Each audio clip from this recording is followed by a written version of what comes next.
Are you ready? We are talking about the bonus call.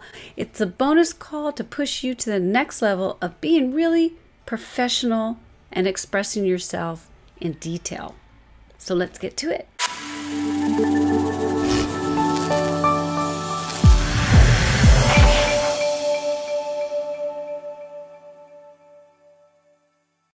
Yes, today we're talking about processing your images and how to really process them by expressing your feelings. So it's all about feelings. It's not about technical stuff, which it is part of, but this is the fourth call, the bonus call. And if you have not checked out 1, 2, and 3 videos, then you got to do it, because when I talk to you today in this video, you may not understand what I'm talking about. So go down below.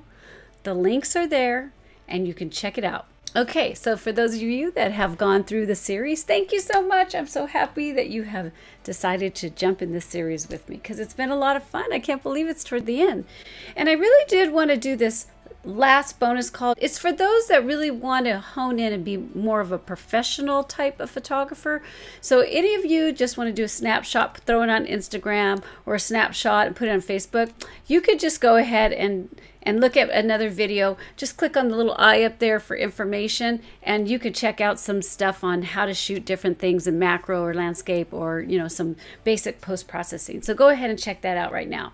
Now, for those of you that have stayed, this is different. This is a different way of thinking, and it is about really honing in on your subject, but not honing in on expressing your feelings on just saying, oh, this feels good. It's about getting rid of any kind of distractions and adding stuff to really make you feel good. You want to feel good. This is about you now, and not worrying about anybody else. It's about you. But it is also about you saying to yourself, okay, something's wrong. I don't know what it is, but I will make sure that I fix it somehow, whether I'm going to see on the internet, give some ideas, ask some friends. If you're in a membership like my membership, join my membership and I will help you. Then you could ask for feedback and we will help you. You could take it or leave it. But it is a time for you to really hone in. So I am going to talk to you about some clone stamping and some other tools to really get you to fix little details that really does make a difference. And you do need to, even if it's the smallest pixel, it really should be fixed. And it's not even really fixed. I don't want to say that word. I've been saying fixed. You really should change it so you feel good. So let's check it out, and I'll meet you in the end. So over here to the right, you could see this group, and I click on it and it gives you what I've done. So here's the before where we left off in the other video, and then here is the group. And I'm sharing this with you again because I've already explained about groups. But what's good about this is that I go through the process of post-processing, and maybe some other photographers can just whip it out, but I do a lot of steps and I can't remember everything that I've done. So I like to do a layer, write down what I've done. It only takes a second to click on, it says here, fix green with left leaf. So if I go to Alt and Option, here's just the little minute area in here to the left is what I've done. And I need to say to myself, why did I make that small little change? And the reason why I'm sharing this with you now, which we will do these steps, is because these small little changes are what professionals do. And I mean professionals, not about making money. It's about professional steps, taking your image to the ultimate limit of expression, to the fine details that you need to really see. And no half-assing. That's all there is to it.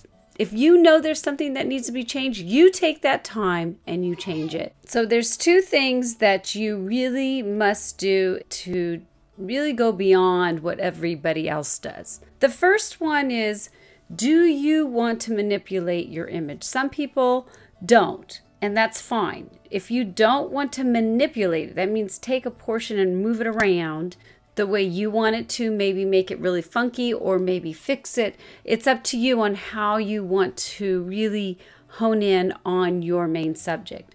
With this image, I wanted you all to feel the godly feel, the power of the flower, how I felt so excited when I saw these bunches of tulips that I received from a very special person, and I was super excited. So with this flower, there was a couple of things that kind of got to me that I wanted to fix, and one was the way it felt at the bottom in here. It felt like it was kind of leaning, and then I wanted a little bit more of the tulip petal to be puffy, to be bold and big, and so I did that, and that's what is here. So I'm going to show you some steps on how to do this right now. Okay, so I've started this layer, and what I'm going to do, which is really easy, is a Control if you're PC, Command T if you're a Mac. And let's bring this down a little bit. You'll see the blue bars, and that's a transform. I'm going to go on top, put my cursor on top of the photograph and do a right click, and then I'm going to click warp. Now there's a variety of things here that you could play with, and I'm going to play with this and warp it out. So you could see here that my tulip, I want this. You may want to go extreme and just really go with the flow and let it move. So it's up to you. I just want to share with you the different ways that you can play with this. And actually that's kind of cool if you look at it, but that wasn't what I was going for. So I kind of straightened things out, and you could see how you could drag these babies out in here, and you can manipulate it. I'll go to the extreme. I can make it real fat. See, the flower's going real fat, but I didn't want to do that. And this is a real quick, but this is the before and this is the after.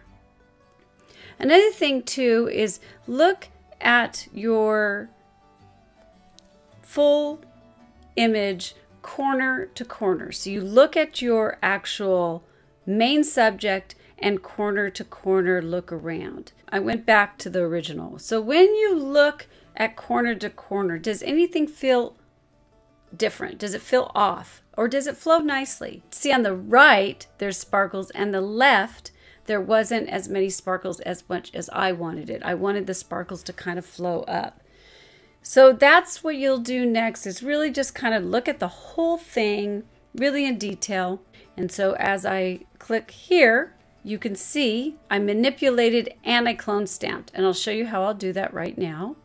I'll just go ahead and do it on this and delete it. So we'll just do an extra layer, which I clicked here.